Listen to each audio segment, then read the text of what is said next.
I never thought I'd find myself in this situation, but here I am, spilling it all out because I guess I just need to get it off my chest. My name's Jake, and I've been with my wife, Emily, for about 7 years now. When we first got together, I genuinely believed we had something solid. Sure, we had our arguments, but nothing out of the ordinary. We were never perfect, but I thought we were happy. At least, I wanted to believe that. Things started to feel off about 6 months ago. Emily became more distant, snapping at me over small things, canceling plans last minute, and her phone was glued to her hand constantly. At first, I thought she was just stressed. Her job as a project manager in a tech firm was demanding, especially lately with her leading a new water purification project. She was obsessed with her work, always talking about molecular filtration assessments and remote testing facilities. Honestly, I didn't pay much attention. I trusted her. But then I noticed little things. She'd leave her phone around, but when I'd glance at her screen, there was always some weird message or a missed call from a number I didn't recognize. She became secretive about her whereabouts, saying she was working late or meeting with the team, but her stories didn't add up anymore. She started dressing differently, more provocative sometimes, or wearing perfume I didn't remember her using. Small things, but enough to make me question. One night, I decided to go through her emails because I was tired of the lies. I figured maybe I was just paranoid. I found a string of emails with a guy named Marcus, someone who claimed to be her colleague working on a remote testing facility for her project. The language was too professional to be anything else, but then I saw the pictures, not of her but of them together at some hotel in the bed, half dressed with her hair all messy. My stomach dropped. My first instinct was disbelief. Maybe it was a prank or a mistake. But the more I looked, the more I saw how real it was. They'd been sneaking around for months, and I had no idea. It wasn't just a fling from what I could tell. It was a full-blown affair. And somehow I felt like a total idiot for missing all the signs. I wasn't naive, but I guess I just wanted to believe she loved me enough to be faithful. Now I saw how wrong I was. She had lied to me every single day, hiding her secrets behind her bitchy, dismissive attitude whenever I'd ask what was wrong. The worst part, I still loved her. Despite all the betrayal, I couldn't stop thinking about the years we'd shared, the plans we made. I wanted to believe she loved me, but now I knew she was just using me as a cover, as a fallback while she played her little game.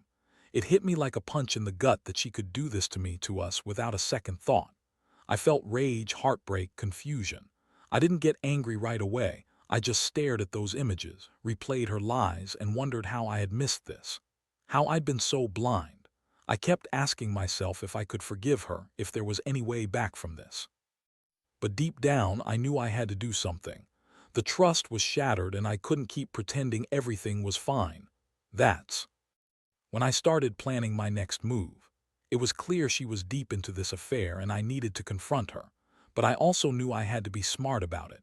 No rash decisions, no yelling, just cold, hard facts. I wanted to see her reaction when she realized I knew.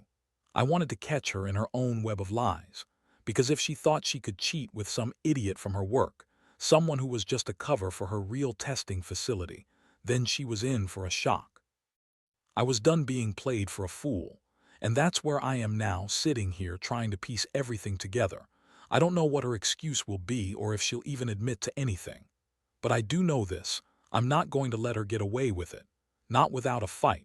I just hope I'm strong enough to handle whatever's coming next. That night, after I found the emails and a handful of those revealing pictures, I couldn't sleep. My mind kept racing, flipping through every moment of our relationship, trying to find any sign I might have missed. Anything that could have prepared me for this. But honestly, there wasn't much. Emily had always been bitchy, dismissive when she was annoyed, but I thought that was just her personality. I didn't realize she was hiding this side of herself. I remember sitting on the edge of the bed, staring at my phone, debating whether I should confront her right then or wait until morning. I knew she'd be home late, probably from her project, whatever that really meant. I didn't trust her anymore, but I also didn't want to blow everything up without thinking. But the waiting was killing me. Finally, I decided I couldn't bury this anymore. I had to face her. I waited until I heard her keys in the door, that irritating sound of her unlocking the front door like she owned the place. She walked in, eyes a little red, probably from her stressful days at work or maybe something else. As she saw me sitting there, her face immediately twisted into that bitchy smirk she always used when she was annoyed or trying to dismiss me. "What are you doing up so late, Jake?" she sneered, dropping her bag on the couch. Her voice was sharp, dismissive. I could feel my anger bubbling up, but I kept calm. I didn't want to give her any reason to deny or lie her way out of it. "I need to talk," I said, voice steady but icy. Her eyes flickered with that familiar annoyance, but I saw a flicker of something else, a nervousness she couldn't hide. I pulled out the emails from my phone. I didn't bother with small talk. I just laid it out plainly. "Who the hell is Marcus? And what's this hotel stuff? Why were you with him?" I asked, holding up the pictures. Her eyes widened, then narrowed. She scoffed, trying to brush it off to act like I was overreacting. "Oh, come on, Jake, that's ridiculous. You're reading too much into it. It's just work, I swear. It's all part of the damn project, those assessments, remote testing, whatever you want to call it. It's not what you think." But I wasn't born yesterday. I knew her game. She always lied, always spun stories when she got caught. I looked her straight in the eyes and saw her trying to manipulate her way out of this. She was good at it, the bitchy attitude, the dismissiveness, the exaggerated defensiveness. But that night it didn't work. "I saw the emails, Emily. I saw the pictures. You're cheating on me, plain and simple. How long has this been going on? How many times? And don't give me that work excuse. I know what's really happening. You've been sneaking around, probably during your supposed late nights and team meetings, huh?" She rolled her eyes, crossing her arms. "Look, Jake, you're overreacting. You don't understand the situation. You're just being paranoid. It's not what it looks like. I swear I don't know why you're making such a big deal out of it." I could feel my blood boiling. Her lies, her BS, it was so obvious she was just trying to cover her tracks. I was starting to realize that her bitchy attitude wasn't just her personality, it was her defense mechanism, her way of twisting the truth to protect herself. "You think I'm stupid. You think I don't see what's happening," I snapped, voice raising. "You've been screwing around with Marcus, hiding it behind all these assessments and tests, and honestly, I don't even care about the project anymore. This is about you betraying me, lying to my face over and over again." She looked at me, eyes cold but somehow amused. "Whatever, Jake, you're making a scene over nothing. I don't have to explain myself to you. I've been under a lot of stress and maybe I just needed some comfort.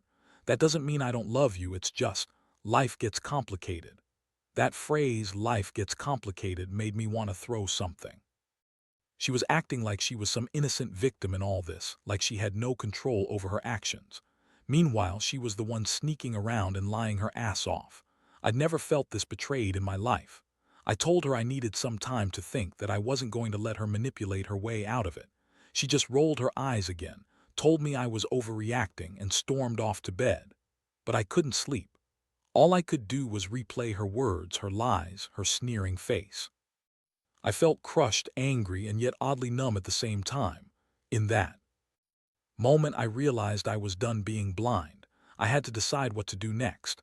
I couldn't stay with someone who'd so easily betray me, who'd lied and cheated behind my back for who knows how long. But part of me still wanted to believe there was a way out, a way to fix this somehow. If she still loved me, maybe we could save it. Or maybe I was fooling myself. Either way, I knew I'd have to be the one to make the choice. The next few days were a blur.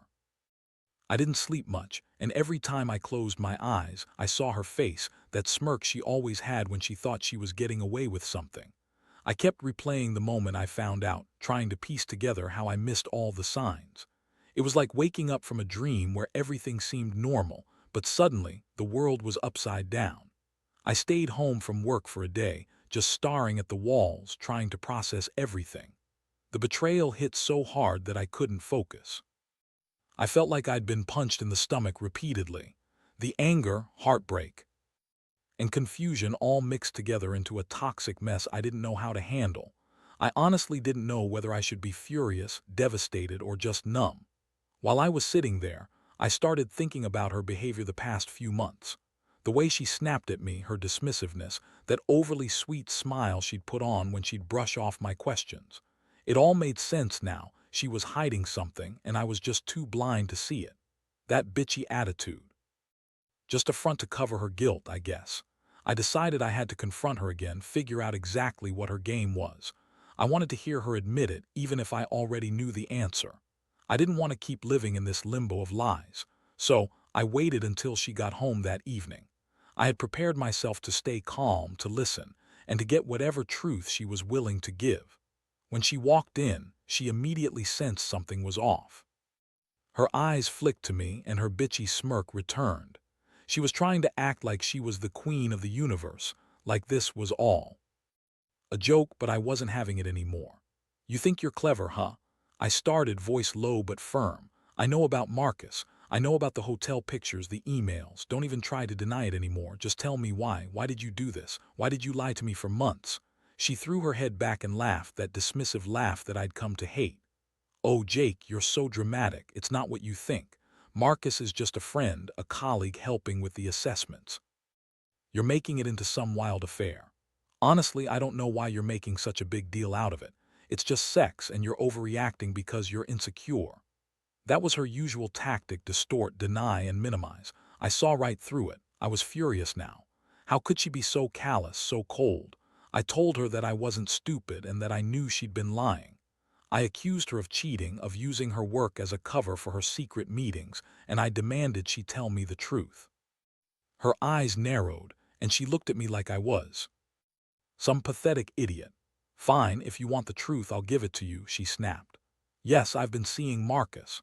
Yeah, I've been screwing around, but I swear, Jake, it's nothing serious. It's just sex, something I needed because you're too busy with your stupid projects and your obsession with water filtration. Honestly, I don't see what the big deal is. It's not like I love him or anything, just a quick thing to blow off steam. Hearing her say that made my blood boil. She was so nonchalant about it, like it was just some trivial thing, like she was doing me a favor. I couldn't believe how she was spinning this to make herself the victim. I was so angry I almost wanted to slap her, but instead I just stared at her in disbelief, feeling my chest tighten with a mix of rage and heartbreak. In that moment, I realized how deep her lies went. She'd been lying every day, hiding this affair behind a mask of bitchiness and dismissiveness. And the worst part, she didn't care about how much she hurt me. To her, it was just a sex thing, a temporary escape from her real life, like she was entitled to cheat because she was stressed or unhappy. It was disgusting. I told her she had one last chance to come clean and own up to everything, or I was leaving for good. But her response was just a shrug, that same bitchy smirk, and a dismissive comment about how I was overreacting again. I knew then that this wasn't going anywhere. She wasn't going to admit to anything she didn't want to. She had her way of twisting everything around to make herself look innocent. That night, I stayed awake again, feeling the weight of it all crushing me. I felt betrayed, humiliated, and utterly useless. I trusted her for so long, and now I saw the truth. She'd been cheating on me with Marcus, hiding it behind her so-called assessments and her project. She lied to my face, and I couldn't even get her to break down and admit it. That's when I knew I had to decide what I was going to do. Because if she was willing to lie, cheat, and dismiss me like this, then I wasn't sure there was any way to save what was left of us. The next morning, I woke up feeling like I'd been hit by a freight train. The weight of everything hit me hard: her betrayal, the lies, the fact that I'd been so blind for so long. I kept thinking about all the moments I missed, the times she brushed me off, the times she was bitchy just because she was hiding something. How long had she been sneaking around? How many times had she lied to my face? The questions kept circling, and I couldn't find any answers that made me feel better. I knew I couldn't keep pretending everything was okay. I had to make a decision. Part of me wanted to confront her again, demand she come clean, tell her I was done with her lies. But I also realized that right now, I needed to get out of that house, clear my head, and think about what to do next. So I told her I was leaving for a few hours, said I needed some air and to figure things out. She rolled her bitchy eyes and said I was overreacting again, but I didn't care. I grabbed my keys, my wallet, and headed straight for the door. As I walked out, I saw her smirk again, like she was already planning her next move. That just made me more determined to get away and think things through without her spinning her manipulative lies. I drove around for a while, trying to calm down. The streets were cold, the early morning air sharp against my skin, and my mind kept replaying everything I'd uncovered. I felt like I'd lost a part of myself, betrayed by the woman I loved. I had always believed in honesty and loyalty, and now I saw how she'd thrown both out the window. While I was driving, I kept thinking about what to do. Should I stay and try to fix things? Could I even trust her anymore? Or was it better just to cut ties and move on? The idea of leaving her was tempting, but I also knew that leaving her wouldn't erase the pain. It wouldn't undo the lies or the betrayal. Still, I couldn't keep living in this charade, pretending everything was fine when I knew the truth. After a while, I decided I needed to talk to someone. I called my best friend, Mark, and told him everything. I needed an outside perspective, someone who wouldn't sugarcoat it or tell me what I wanted to hear. Mark listened quietly as I explained how I'd found the emails, the pictures, her dismissiveness, and that blank stare she gave when she thought I was too stupid to see the truth. "You're better off without her," he said after I finished. "You deserve someone who respects you, Jake. Someone who's honest. She's obviously not that person. She's been playing you from the start, using her work and her damn assessment cover to hide her cheating. It's time to cut her loose." That little speech hit me hard. I knew Mark was right, but hearing it from someone else made it real. For a moment, I allowed myself to feel the pain, the betrayal, the anger. But I also realized that I had to be strong. I couldn't keep living in the past, dwelling on what went wrong. I had to focus on what I wanted moving forward. When I finally returned home later that afternoon, Emily was waiting, sitting on the couch like she owned the place. Her bitchy smirk was still there, but she looked a little more nervous now, like she sensed I was serious about ending this. I looked at her and knew I had to be firm. No more lies, no more excuses. I told her I was done, that I couldn't stay with someone who didn't respect me. I explained I'd found out everything, and I wasn't going to be her fool anymore. Her eyes widened for a split second, then she threw her head back and started arguing, throwing her usual accusations about how I was paranoid and insecure. But I wasn't listening anymore. I'd made up my mind. I packed a bag and told her I was leaving for good. I didn't want to hear her bitching or lying anymore. I just wanted out of that toxic environment. As I walked out the door, I saw her furious glare, but I didn't care. I knew I was finally reclaiming some ounce of dignity and self-respect that she'd tried to destroy. That day marked the beginning of something new for me, whether that was moving on or just taking time to heal. I learned that trust is fragile and betrayal cuts deep. I learned that some people are just selfish and manipulative, using their jobs or whatever excuse they can find to hide their true motives. And I learned that sometimes you have to lose everything to realize what really matters, and that's respecting yourself enough to walk away from the lies. After I moved out, everything changed. It was like waking up from a nightmare I didn't even realize I was in. For the first few days, I kept replaying everything, trying to convince myself I'd done the right thing. But honestly, it was a mess of mixed emotions: anger, relief, sadness, and a strange sense of empowerment. The betrayal hit hard, but I also felt a strange freedom, like I'd finally taken back control of my life. The house was eerily quiet without her bitchy comments and dismissive attitude. I threw out her clothes, her makeup, everything that reminded me of her. I didn't want her lingering around, pretending she was the victim when she was the one who'd ruined everything. I needed space to breathe, to think, to heal. In the days that followed, I started focusing on myself. I threw myself into work, trying to drown out the chaos in my mind.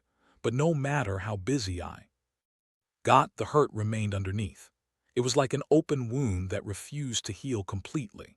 Still, I kept telling myself I was better off without her, that I was lucky to find out now rather than later, when she'd have more time to do worse damage. One thing I couldn't ignore was the way her lies had shattered my trust. It wasn't just about the affair. It was about realizing how easily she'd manipulated me, dismissed my feelings, and used her work as a cover for her betrayal. It made me question everything I thought I knew about her, about us. I wondered if she really loved me, or if I was just another fool she'd used to keep her life easy. I started dating again, just casually at first, trying to rebuild some kind of normalcy. It was awkward, and I didn't let anyone get too close. I'd learned the hard way that trusting someone again after such a betrayal was a gamble. But slowly, I started to realize that I deserved someone who respected me, who didn't hide behind lies and bitchy attitude. Meanwhile, Emily kept trying to reach out, calling and texting, begging for forgiveness, crying, pleading that it was just a mistake, that she needed help. I didn't bother responding. I knew her routine now. She'd lie, spin stories, and try to manipulate her way back into my life. But I wasn't falling for it anymore. I saw her for what she was. Someone who used her job and her fake assessments as a cover for her selfishness. Someone who didn't care about the damage she'd caused. One day, I finally sat down and thought about what I'd learned from all this. Trust is fragile. Lies can destroy what you think is solid, and sometimes you have to lose everything to see what truly matters. I realized I'd been clinging to the idea of a perfect life, but that was just an illusion. The real takeaway was that I needed to focus on myself, rebuild my confidence, and find someone who would respect me, not cheat behind my back. I won't pretend I'm completely over it yet. Some nights, I still feel the sting of betrayal, but I know I've taken the first step toward healing. And no matter how much she lies or tries to manipulate, I won't go back. I learned that I'm stronger than I thought, and that sometimes you have to burn everything down to make room for something better. If I could give anyone advice, it would be this. Never ignore the early signs of betrayal. Trust your gut. And most importantly, don't be afraid to walk away from the ones who don't deserve you. Because in the end, your self-respect is the only thing that truly matters. Months have passed since I moved out and cut her loose. Honestly, I wouldn't say I'm fully healed, but I'm definitely in a much better place than I was that night I found out everything. The pain still lingers sometimes, especially when I see couples walking hand in hand, or when I catch myself thinking about what could have been. But I've learned to accept that some betrayals leave scars that fade slowly, and that's okay. Living alone has been a revelation. I never realized how suffocating it was to be with someone who didn't respect me, who used her work as a smokescreen for cheating. I've started enjoying simple things again, going out with friends, focusing on my hobbies, and just rediscovering who I am without her. The trust I once had in her is gone, but I've gained a new sense of self-awareness. I know now to listen to those tiny gut feelings that everyone has but often ignores. Looking back, I see how her bitchy, dismissive attitude was a shield, protecting her from guilt, hiding her secrets, and controlling the narrative. She thought she could lie her way out of everything because she was used to getting away with it. But I think she underestimated how much I was willing to see through her, how much I cared about the truth. I've also come to realize that revenge isn't about getting back at her or making her suffer. It's about reclaiming my life, my dignity, and my peace of mind. I don't take pleasure in her downfall. I just want to be free from the toxicity she brought into my life. I'm not angry anymore, just sad that I ever trusted her, but I'm grateful I saw the truth before it was too late. Now, I focus on building a future that's honest and respectful. I've started therapy to deal with the emotional toll and to make sure I don't carry this pain forever. I want to be better, stronger, and more aware of what I deserve. And I want others reading this to learn from my experience. No matter how much you love someone, if they lie and cheat, it's better to walk away early than to stay and suffer in silence. I still think about that night, that discovery, and the heartbreak. But I also think about how I survived it. I think about how I found the courage to confront her, to leave, and to rebuild my life. That takes strength I didn't know I had, and I'm proud of myself for that. So here's my final word of advice to anyone who might be in a similar situation. Trust yourself. Pay attention to the signs. And don't be afraid to do what's best for you, even if it means walking away from someone you once loved. Because when it comes down to it, your self-respect is the only thing that truly matters.